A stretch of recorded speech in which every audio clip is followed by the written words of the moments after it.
The 2017 Nissan Rogue 1 Star Wars Edition. Now, only 5,000 of these are being made available for the United States, and we have one of them for you today. I'm Jay, and welcome to this latest episode of Car Buzz Unboxing Reviews. Well, actually, we have two of them, of these Nissan Rogues 2017s, but I'm going to show you specifically the Glacier white one for you today. We're going to talk all about it and the unique features that it has. Now, I also want to thank Future Nissan for letting us come on down and film this video for you today. So the Nissan Rogue, just to give you a brief background about this compact crossover, the first generation debuted in 2007, and the Rogue you're looking at right now, it's the second generation model, which came out for 2014, and it was updated for the 2017 model year. And in fact, a hybrid version is supposedly going to be arriving sometime in early 2017 as well. Now, what I like about the Nissan Rogue is that despite being a compact crossover, it also offers an optional third row of seats. Now, that optional third row, which this particular Rogue does not have, it's very small. It's not for adults. It's just best left for children. But the point being is that in the compact crossover segment, that is where the Rogue stands out. That third row option, it costs an extra $940. And it's a part of the family package. But I'll get to all the pricing and various packages later on in the review. So the Rogue One Star Wars kit, it can be added to both front-wheel drive and all-wheel drive Rogue SV models, and which is what this one is, the mid-level SV with all-wheel drive. And like I said, only two paint colors are offered with the Rogue One Edition, Magnetic Black or Glacier White. And buyers will also receive, get this, a full-size Death Trooper helmet when you buy one of them.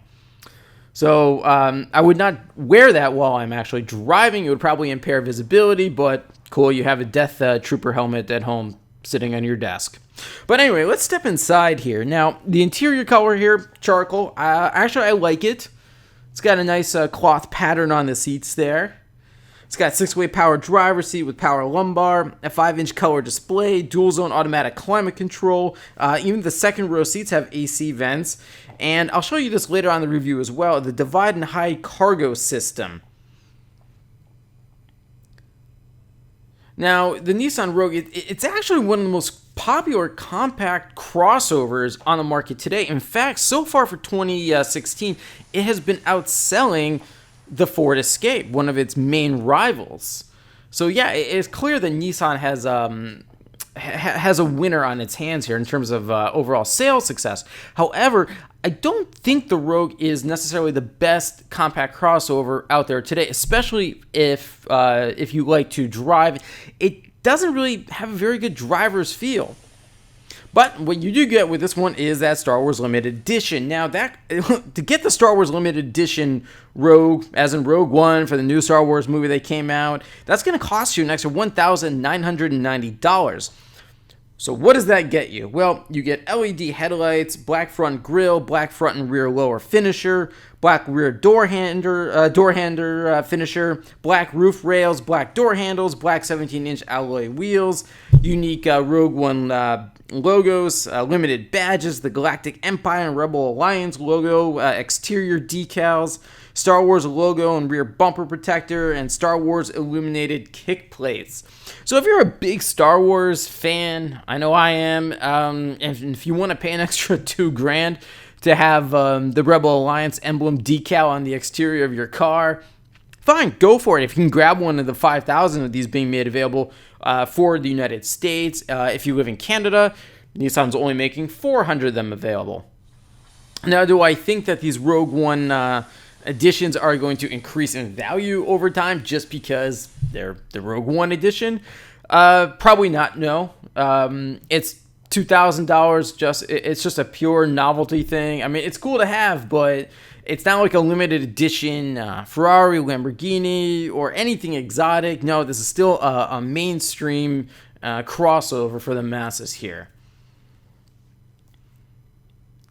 And also with the Star Wars Rogue One Limited Edition package, you get interior accent lighting, Rogue One Limited Edition floor mats, Galactic Empire and Rebel Alliance logo cup holder inserts too. So yeah, if you look for the Star Wars bits throughout, they're there. Do I think it's worth an extra $2,000? Again, you got to be a Star Wars fan to really appreciate that. Here we go. So this is the 5-inch display screen here, and I got to be honest here, I'm not a big fan of this. First off, 5 inches, too small. You know, we're getting to a point in infotainment screens and nav systems, 6 inches. It should be the minimum. Why? I just think it's too small. Because overall, the dashboard display, it's a nice, very straightforward design. I just wish that that screen would be bigger. Here you go. You have the dual zone automatic climate control. That's really nice to have. Not all crossovers offer that yet, especially the more mainstream ones like this, but you got it right here. Of course, you got a USB port in terms of connectivity. That's always good to have. I think that's actually like a standard thing now. I've not seen a new car today without a USB port. Now, just so that you know, within the Nissan lineup, I've done previous unboxing reviews of, well, pretty much everything else in the Nissan lineup. The subcompact crossover from Nissan is, as we all know, the Juke with its sort of froggish looking front end. Then comes the Rogue, then the Murano, the Pathfinder, and then finally the top end of the spectrum, which is, it's not even a crossover at all, the brand new Armada. That is a body-on-frame chassis SUV. Everything else I mentioned, the Juke, Rogue, Murano, Pathfinder, they're all car-based crossovers, meaning they're standard front-wheel drive, whereas the Armada, which is a rebadged Nissan Patrol, that is rear-wheel drive with optional four-wheel drive.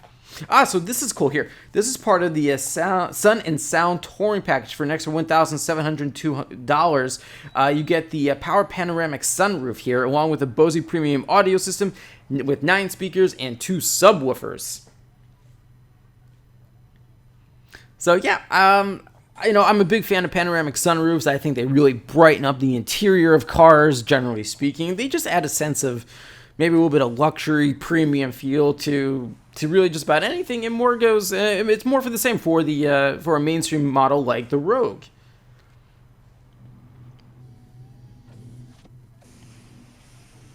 And as I mentioned with connectivity, you have a USB port, Bluetooth. Now, this particular Rogue, it does not have the premium pack. That costs an extra $1,380. And I just want to let you know what you get with about an extra $1,400. You get a heated leather steering wheel. This one's just a basic leather wrap steering wheel, and a round view monitor, moving object detection, motion activated liftgate, the Nissan Connect infotainment system, which is better than the one you saw here, but I still think the screen needs to be bigger, as well as navigation and mobile apps.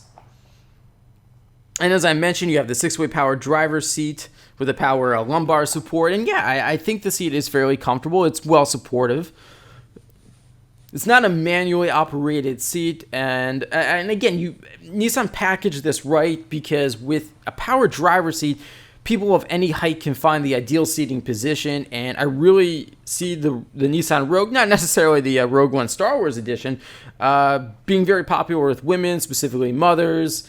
It's affordable. I'll get to pricing shortly as well. And it's essentially just a taller station wagon, because station wagons are just no longer popular or trendy. In fact, it's hard to find them anymore. Why? They've been replaced by crossovers like this one.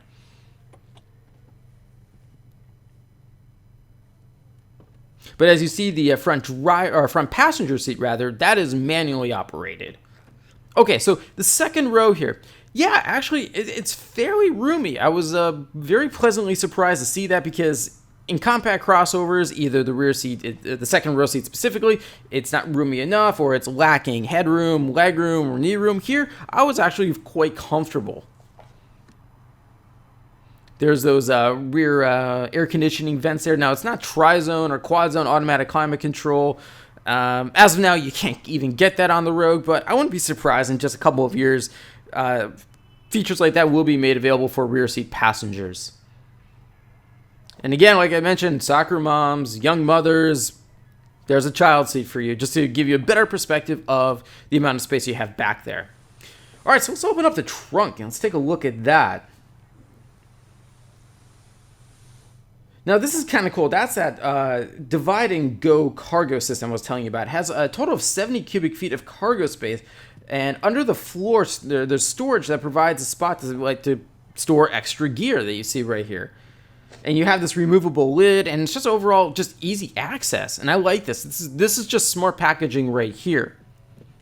But like I mentioned earlier in the review, that there's going to be a Rogue Hybrid coming out. Now, when that does, we already know it won't have the optional third row or this divide and go. Why? Because the lithium-ion battery is going to be located in the rear, and that takes up a lot of space as well as weight. But the second row seat, it's 60-40 split folding and 40-20 by 40 folding and reclining. And with this rear seats up like this, you see here, you have 32 cubic feet. And then, like I said, folded down 70 cubic feet, which is pretty good. And there you have it. Consider it a taller station wagon or a taller hatchback. That is the Nissan Rogue, and for that matter, just about any other crossover today.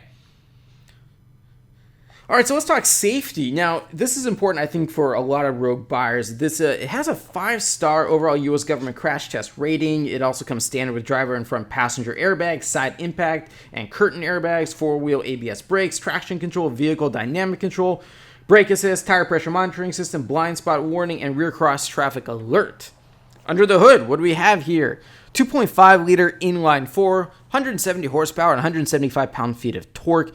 And in this case, power goes to all 4 wheels. This has the optional all-wheel drive that costs an extra $1,350. Power is sent through to all 4 wheels through a CVT, which is a continuously variable transmission. Now, this engine and transmission combo is the only engine and transmission available on the Rogue except for the upcoming hybrid version. But let's give it a listen here.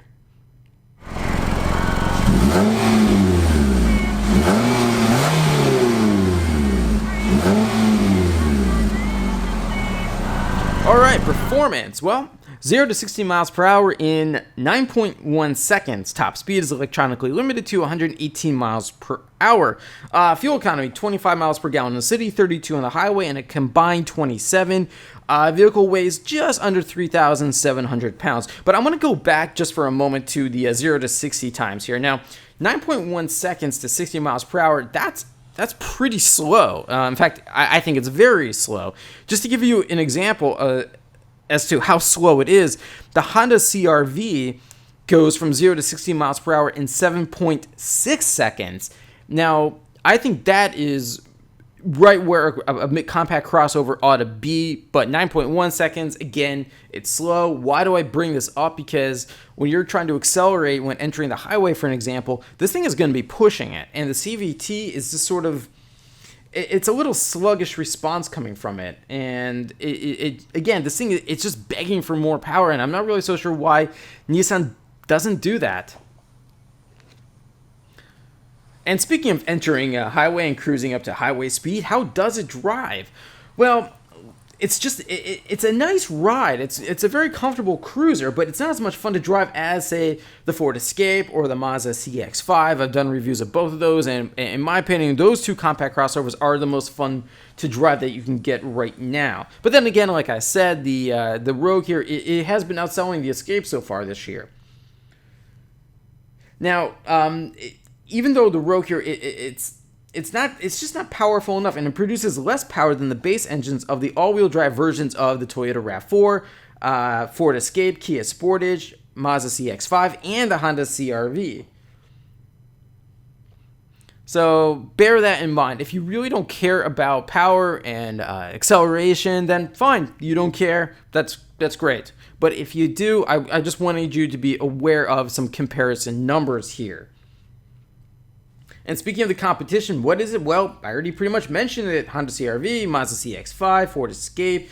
I also want to add in there the Hyundai Tucson, Subaru Forester, Volkswagen Tiguan, and the Chevrolet Equinox and GMC Terrain Corporate Twins. Now, all those start at around the mid $20,000 range, and they top off at around the mid $30,000 range as well. Now, pricing for 2017 Nissan Rogue. Now, the base price for the entry-level S model begins at $23,820.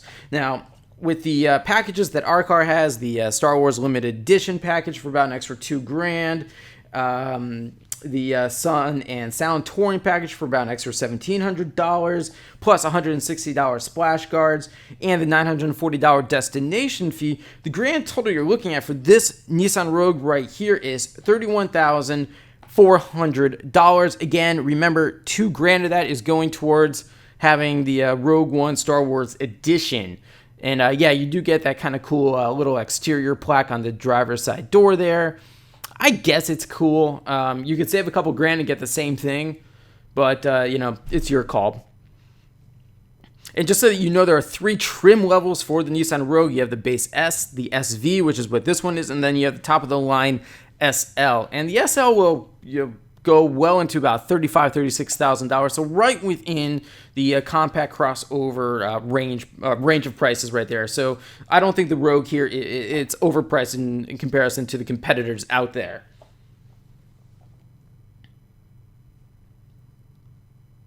All right, so what do I like about the Nissan Rogue here? Well, it's got a nice and quiet ride. I'll give it that. It's, like I said, it's a really comfortable cruiser, and you have a large amount of interior space for the compact crossover segment. And because that extra interior space is there, Nissan was able to squeeze in that, in my opinion, child size only third row of seats. If you want it, again, third row, $940 extra. Now, what don't I like? Well, the infotainment system, it isn't the best. I mean, compared to the Sync 3 system, for example, in the Ford Escape, I mean, that is just a fantastic infotainment navigation system. And what you have from Nissan, it's just not competitive anymore, in my opinion. And I'm really surprised Nissan is still going with it because, well, there's just better options out there. And like I mentioned before, this thing, it's just not very fast. It's kind of sluggish. The CVT transmission, I'm not a big fan of CVTs because they have this issue called rubber banding, and it's just constantly searching for a gear, and because it's constantly searching, it just can't decide on a gear, therefore it just becomes kind of sluggish.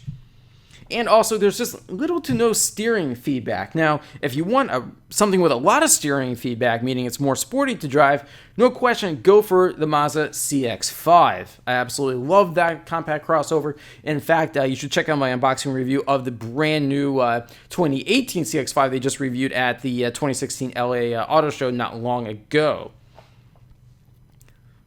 But the Nissan Rogue, like I said, the second generation, it was brand new for 2014, facelifted for 2017, and so this is the Rogue we're still going to have on sale for the next couple of years.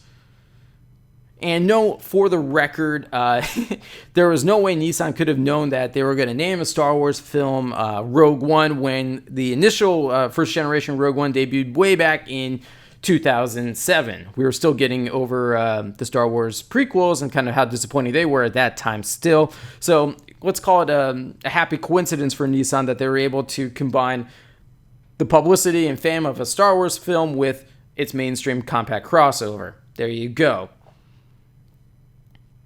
But I will say this about the Rogue One edition here. It looks kind of cool. Is it $2,000 cool?